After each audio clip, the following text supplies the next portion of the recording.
Sejarah mungkin akan berulang? Najib dan Anwar pemenang terbesar jika belanjawan ditolak? Dinamakan semula jasa takkan redakan kemarahan rakyat, kata Najib. Akhirnya Mahathir buat keputusan besar?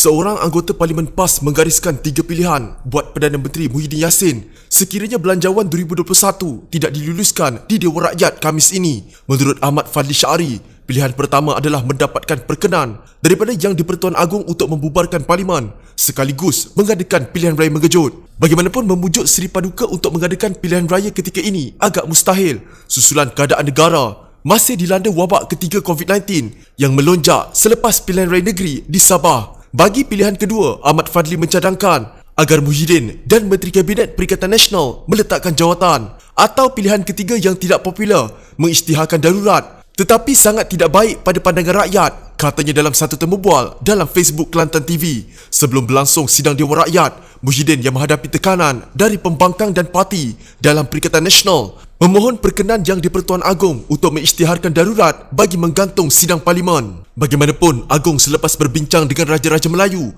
memutuskan tidak menerima permintaan Muhyiddin, sebaliknya menasihati semua anggota Parlimen untuk menyokong belanjawan 2021. Pada awalnya, ahli politik dari kedua-dua belah parti bersetuju untuk mengikut nasihat Agong. Namun, sejak akhir-akhir ini, keputusan mereka berbelah bagi. Sementara itu, Ahmad Fadli menambah sukar untuk Muhyiddin meraih majoriti sekiranya rundingan tidak berlangsung dengan baik. Saya tak dapat nak buat jangkaan. Ia sangat bergantung kepada bagaimana kerajaan berunding dengan pemegang-pemegang taruh. Saya kira tidak mustahil belanjawan ini tidak dapat diluluskan berdasarkan pemerhatian saya. Tetapi, saya berdoa bajet ini lulus. Walaupun belanjawan pernah tidak diluluskan pada tahun 1999, ia boleh menyebabkan satu kekangan untuk membuat perbelanjaan yang lebih bebas, katanya. Sementara itu, penganalisis politik Prof. Sivamurugan Pandian berkata, sejarah ketika pentadbiran Dr. Mahathir Mohamad sebagai Perdana Menteri pada tahun 1999 boleh berulang kembali. Apa terjadi pada tahun 1999 di mana bajet dibentangkan pada 11 November pada tahun itu? Perdana Menteri pada ketika itu membuat pengumuman bahawa pembubaran Parlimen bakal berlaku. Pertama kali dalam sejarah Parlimen dibubarkan, termasuk bajet yang dibentangkan juga terpaksa dihentikan sehingga pengumuman keputusan pilihan raya dan bajet dibentang semula. Adakah bermaksud situasi ini boleh terjadi lagi? Ia boleh terjadi jika kerajaan masih tidak mempunyai sokongan dan berasa ini adalah keputusan terbaik dari belanjawan dibentang tetapi tiada yang menyokong, jelasnya dipetik portal Astro Awani. Sivamurugan turut berpandangan bahawa Muhyiddin boleh menasihati Agong untuk membubarkan Parlimen atau melantik Perdana Menteri baru untuk memastikan kerajaan berfungsi. Kedua, jika tiada sokongan, ia boleh dianggap oleh sesetengah pihak bahawa ini merupakan isu keyakinan kepimpinan dan mungkin Perdana Menteri boleh menasihati Agong untuk bubar Parlimen atau lantik Perdana Menteri baru. Ini tidak bermaksud kerajaan tumbang. Ia akan tetap berfungsi dan pada masa yang sama, Perdana Menteri boleh menafikan bahawa jika tidak berjaya di Parlimen, itu tidak bermaksud kerajaan tidak mempunyai keabsahan. Malah darurat juga boleh dicadangkan, bermakna tanggungjawab untuk mendapatkan perhatian dan kelulusan belanjawan diberikan kepada Agong. Ada beberapa perkara boleh dilakukan, tambahnya.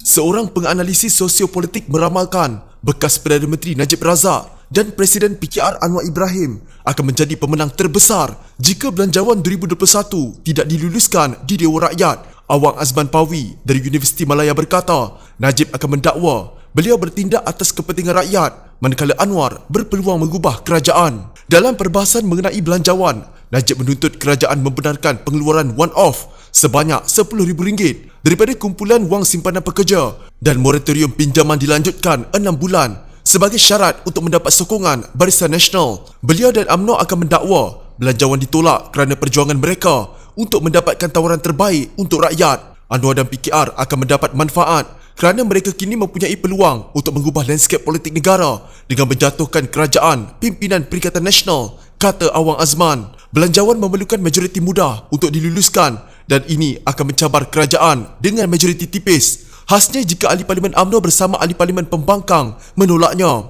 Awang Azman berkata, kegagalan meluluskan belanjawan akan menjadi undi tidak percaya terhadap Perdana Menteri Muhyiddin Yassin yang perlu meletakkan jawatan dan menyebabkan kerajaan pimpinannya tumbang. Tetapi katanya masih ada ruang untuk kerajaan berunding dengan Ahli Parlimen bagi mendapatkan sokongan mereka untuk belanjawan itu. Berdasarkan situasi COVID-19 yang di Pertuan Agong tidak mungkin mengizinkan pilihan raya diadakan dan ini bermakna melantik Perdana Menteri baru yang mendapat sokongan majoriti.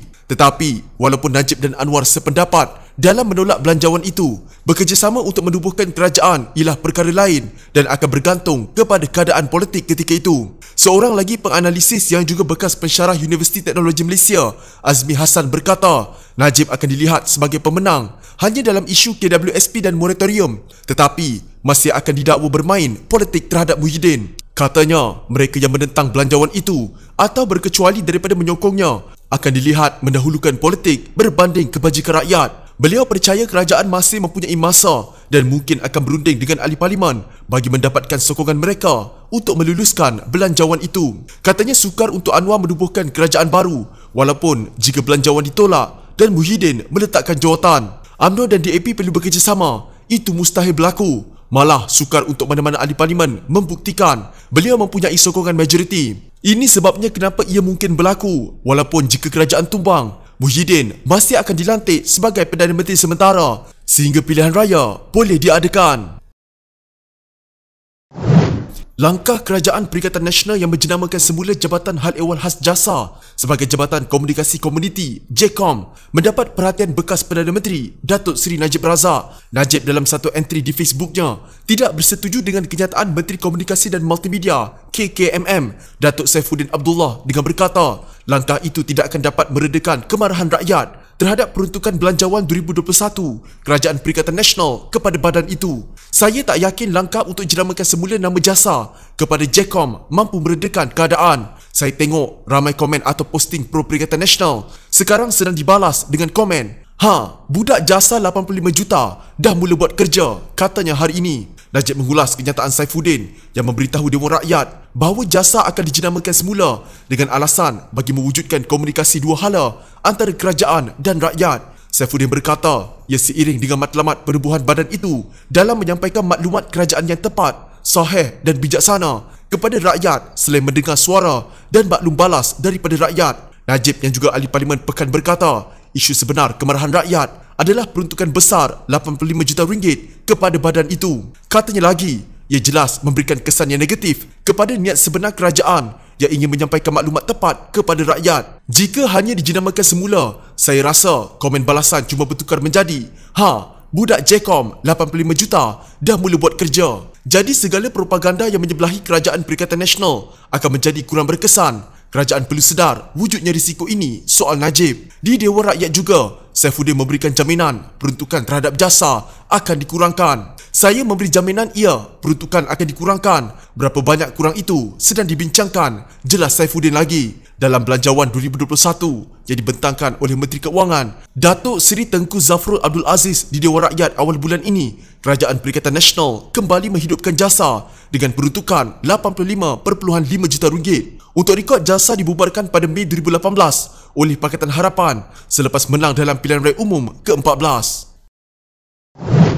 Kurang daripada 24 jam sebelum nasib belanjawan 2021 dijadual ditentukan kedudukannya, bekas Perdana Menteri Dr. Mahathir Mohamad mengumumkan dia dan rakan-rakan membuat ketetapan untuk menolaknya. Kata Mahathir, sebelum belanjawan disediakan Kerajaan Perikatan Nasional itu diundi, orang ramai boleh melihat bagaimana proses perbahasan mengenainya dijalankan dengan sangat mengecewakan. Selain daripada perbahasan yang terhad, tidak ada sebarang tanda di pihak kerajaan untuk mendengar atau menerima pandangan yang telah diajukan oleh ahli-ahli parlimen mahupun kritikan rakyat yang boleh kita dengar rintihan mereka melalui laman-laman media sosial dan juga pemimpin-pemimpin masyarakat. Kerana itu saya dan rakan-rakan mengambil ketetapan menolak belanjawan 2021 dan kami lakukan dengan penuh rasa tanggungjawab dan amanah kami pegang bagi pihak rakyat sehingga penggal perkhidmatan kami sebagai wakil rakyat tamat, kata Ahli Parlimen Langkawi itu dalam catatan terbaru blognya. Untuk rekod, Parti Pejuang Tanah Air Pejuang yang diasaskan Mahathir mempunyai 4 ahli parlimen ketika ini. Bagaimanapun, Mahathir tidak menjelaskan siapakah yang dimaksudkannya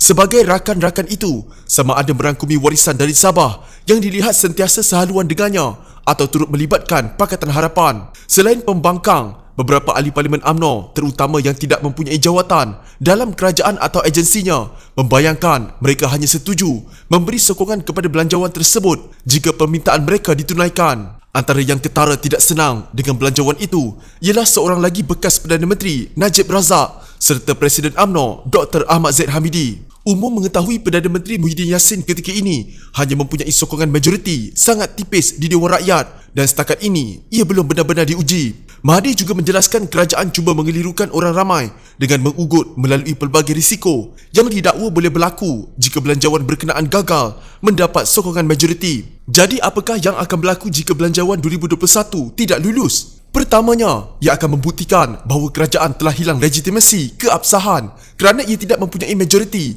yang cukup untuk melulus belanjawan. Apabila ini berlaku, jika Perdana Menteri seorang yang bermaruah, dia akan meletakkan jawatan. Seterusnya, jika di dalam suasana biasa, dia boleh menasihatkan Yang di-Pertuan Agong untuk membubarkan parlimen, katanya. Bagaimanapun, Mahathir berpendapat bahawa mengadakan pilihan raya umum ketika negara dilanda pandemik COVID-19 bukanlah satu pilihan kerana boleh membawa kemudaratan. Kerana itu, proses yang mungkin boleh dipertimbang ialah memberi peluang kepada parlimen untuk menentukan siapakah dalam kalangan ahli-ahli parlimen yang ada yang mempunyai sokongan majoriti. Jika Yang di-Pertuan Agong berpuas hati bahawa ahli parlimen tersebut mempunyai sokongan majoriti, maka dia boleh dipilih untuk menjadi Perdana Menteri untuk menubuh kerajaan yang baru dan berkhidmat sehingga tamat penggal pemerintahan dan tiba masa untuk pilihan raya umum ke-15 diadakan. Setelah kerajaan baru dapat ditubuhkan, maka kerajaan ini boleh memilih untuk membentangkan belanjawan yang baru ataupun mengambil belanjawan yang telah ditolak dan dilakukan pindaan-pindaan yang telah diminta dahulu, katanya. Semua proses itu, katanya, boleh dilakukan melalui sidang khas parlimen dan tidak akan mengambil masa yang begitu lama. Jika anda mempunyai gejala seperti demam, batuk dan sesak nafas, jangan berlengah untuk terus ke klinik atau hospital bagi menjalani ujian saringan. Bersama kita tangani wabak COVID-19.